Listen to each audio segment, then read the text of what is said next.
Pemirsa, penerapan PPN 12% berlaku mulai 1 Januari 2025.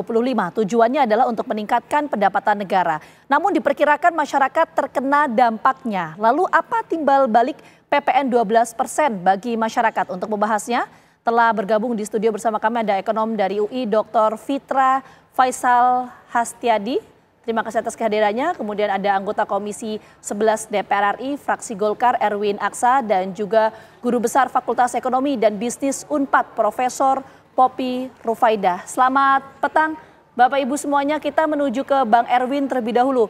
Bang Erwin, ini sebagai Komisi 11 yang merupakan mitra dari Kementerian Keuangan, kita mau pastikan dulu barang dan jasa apa saja sih yang kemudian terkena ya PPN 12% ini untuk kebutuhan masyarakat, apakah akan di 0% kan atau bagaimana spesifiknya Bang Erwin?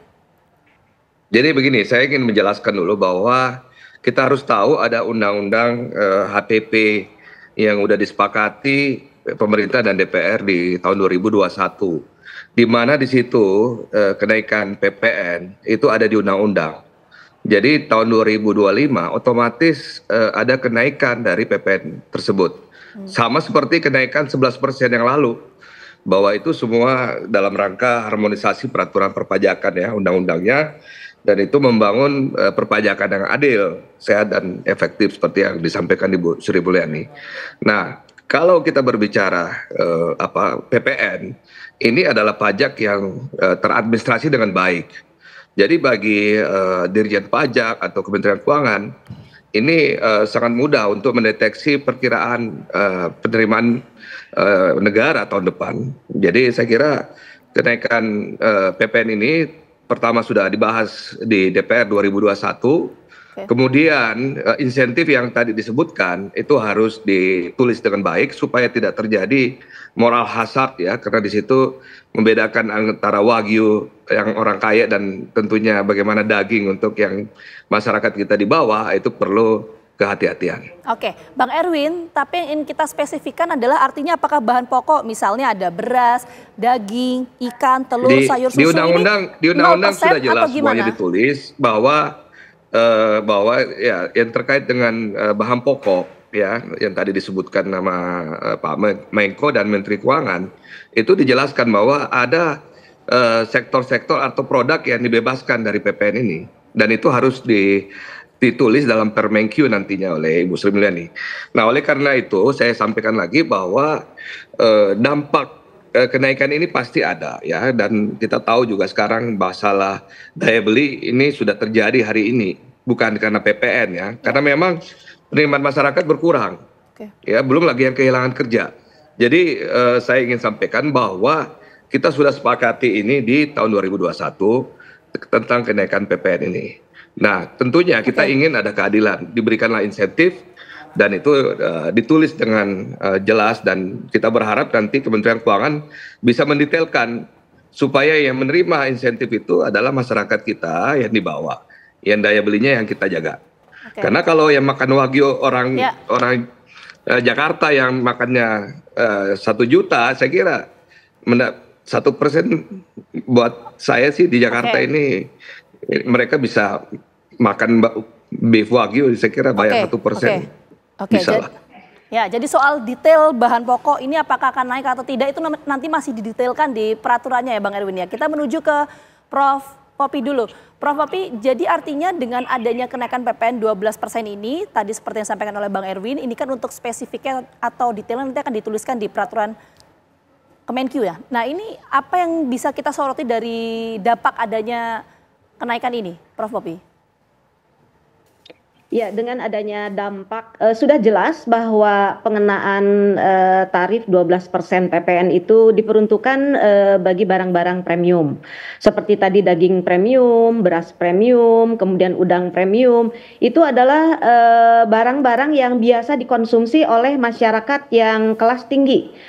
Yang memiliki kemampuan untuk membeli beras seharga 1,5 juta per kilogramnya, kemudian wagyu antara 2,5 juta sampai 3 juta per kilonya, itu adalah kelompok segmen pasar yang memiliki kemampuan untuk itu.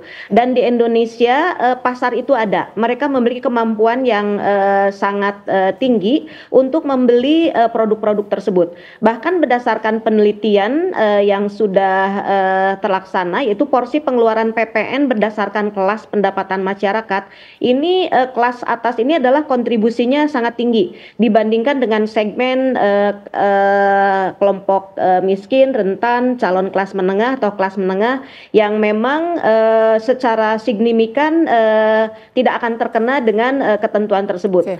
Nah, dampak dari adanya peningkatan PPN 12% terhadap barang-barang premium yang sudah ditentukan oleh pemerintah, baik itu pendidikan premium seperti sekolah pendidikan internasional untuk SD yang uang sekolahnya sampai ratusan juta dan memang itu pasarnya, itu yang akan dikenakan.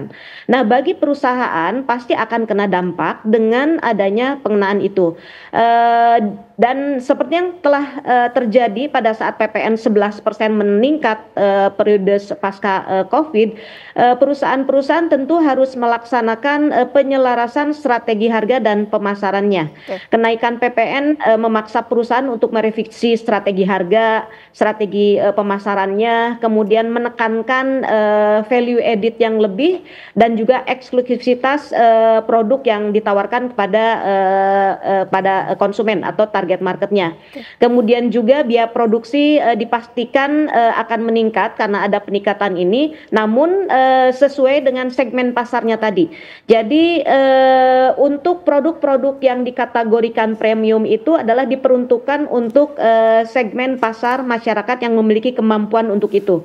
Dan pemerintah dengan sangat hati-hati telah memberikan subsidi untuk barang-barang yang tidak dikenai pajak 12%. Walaupun dibayarkan 12%, tapi 1% itu disubsidi oleh pemerintah. Nah, untuk itu pada saat situasi saat ini adalah perusahaan harus betul-betul dengan cermat mempertahankan target marketnya agar tetap menjadi sumber pendapatan bagi perusahaan tersebut. Okay. Bila diprediksi terjadi penurunan permintaan karena barang-barang tersebut mengalami peningkatan harga. Itu nanti kita akan bahas lebih lengkap. Saya menuju ke Mas Fitra dulu. Mas Fitra, kalau memang kenaikan PPN 12% ini menyasar untuk masyarakat kelas atas ya, tapi apakah ini akan berpengaruh terhadap daya beli masyarakat kelas atas sendiri? Mas Fitra? Iya, gini, masyarakat kelas atas tentunya tidak terpengaruh ya. Jadi karena mereka itu tidak terlalu pengaruh dengan harga karena income mereka sudah relatif tinggi. Tapi ada dua kemungkinan, Mbak. Pertama, kita akan melihat potensi ada snoop effect. Artinya ya barang-barang premium itu biar bagaimanapun akan terus dikonsumsi oleh kelas menengah ke atas. Itu ada satu perspektif positifnya. Jadi ini akan punya potensi meningkatkan penerimaan juga. Tetapi ada kompleksitas berikutnya. Kompleksitas berikutnya adalah apa yang disampaikan Richard Thaler, ekonom yang mendapatkan Nobel Ekonomi di bidang ekonomi perilaku. Dia bilang ada faktor nudge. Nah, ini bisa jadi, ini kan harus diukur ya, bisa jadi kenaikan 1% saja itu kecil sekali, tidak beralasan kemudian kita melihat bahwa ini akan memiskinkan orang kaya karena mereka sudah sangat luar biasa kekayaannya, tapi itu akan mempengaruhi perilaku mereka untuk belanja. Nah, ketika mempengaruhi perilaku mereka untuk belanja, maka kalau kita lihat dari sisi makro, itu pasti akan berpengaruh pada konteks industrial. Nah, ini yang harus kita ukur, yang mana yang lebih besar. Berdasarkan beberapa perhitungan ad hoc saya, ini sebenarnya memiliki kecenderungan bahwa ini akan hindar konsumsi ya untuk masyarakat menengah ke atas ini, bukan karena mereka tidak mampu untuk membeli, tapi karena faktor perilaku tersebut yang mungkin belum masuk hitung-hitungan pemerintah. Itu yang pertama. Terus yang kedua, ketika ini industri ini anjlok, pasti kita kan harus melihatnya semua dalam prinsip keseimbangan umum, tidak hanya secara parsial bahwa ini akan berlaku pada sektor ini saja. Industri premium pun pada akhirnya akan juga memiliki interconnectivity dengan sektor-sektor yang lain. Ketika ini kemudian mengalami penurunan, yang lain juga terdampak. Kita juga sudah melihat bagaimana Purchasing Manager Index in Manufacturing sudah 5 bulan berturut-turut di bawah itu. Kenapa? Salah satunya karena apa? Peningkatan ongkos produksi. Kalau ongkos produksi yang sudah berlipat-lipat ini kemudian menekan aktivitas industrial, ya bisa jadi ini mungkin tidak akan langsung, tapi juga akan bisa punya dampaknya gitu jangka menengah panjang. Artinya kalau ada perubahan perilaku dari masyarakat menengah ke atas, ini apakah juga artinya akan berdampak terhadap masyarakat ke bawah? Sudah pasti, karena sebagaimana yang saya sampaikan tadi, semuanya berdasarkan prinsip keseimbangan umum yang saling terhubung. Oke, baik, kita menuju ke Bang Erwin. Bang Erwin, bagaimana memastikan bahwa kenaikan PPN 12% ini tidak berdampak terhadap masyarakat kelas menengah ke bawah, seperti yang disampaikan oleh Mas Fitra? Jadi begini, kita berbicara daya beli. Daya beli kita kan udah kena sekarang ini karena masyarakat kita ya, banyak pemotongan dari perusahaan, ada yang kehilangan pekerjaan, dan kembali lagi bahwa sejak pandemi COVID ekonomi kita belum pulih juga. Nah, kemudian undang-undang yang kita bahas ini, undang HPP yang kemudian ada pajak PPN 12% itu sudah disepakati tahun 2021 antara pemerintah dan seluruh fraksi-fraksi yang ada di DPR. Jadi kita harus kembali kepada Menteri Keuangan yang kembali akan harus mendetailkan yang mana kategori mewah, yang mana kemudian harus diberikan subsidi. Dan saya kira kita menunggu semuanya terkait itu dan juga bagaimana pelaksanaannya. Karena ekonomi kita yang begitu besar, pelaksanaannya kan nggak mudah. Terjadi moral hazard pasti, dan ini akan terjadi pelanggaran kalau kita tidak hati-hati. Nah, kembali lagi bahwa PPN ini adalah pajak yang teradministrasi ya dengan baik di Dirjen Pajak, sehingga gampang sekali memungutnya dan kemudian gampang memonitornya setiap bulan. Berbeda dengan pajak-pajak lain yang self assessment. Jadi kembali lagi kita juga harus melihat bahwa di undang HPP ini ada pelaksanaan core tax di tanggal 1 Januari 2025, di mana kita berharap juga underground ekonomi yang selama ini tidak dipajakin, yang tidak melapor pajak, itu kemudian bisa terdeteksi oleh Dirjen Pajak, sehingga kita berharap bahwa tax ratio kita bisa naik nanti setelah pelaksanaan core tax, dan juga kemudian underground ekonomi ini bisa terdeteksi oleh Dirjen Pajak. Jadi mudah-mudahan tax ratio kita bisa naik, pendapatan naik, kemudian kebutuhan kita untuk belanja fiskal juga besar, sehingga masyarakat kita juga bisa mendapatkan lapangan pekerjaan, kemudian subsidi insentif bisa lebih besar. Dan sekali lagi bahwa ekonomi dunia, ekonomi Indonesia sedang tidak baik dalam kondisi hari ini, di mana kita butuh market ya. Tetapi saya juga ingin sampaikan bahwa kita juga harus membuka market ekspor.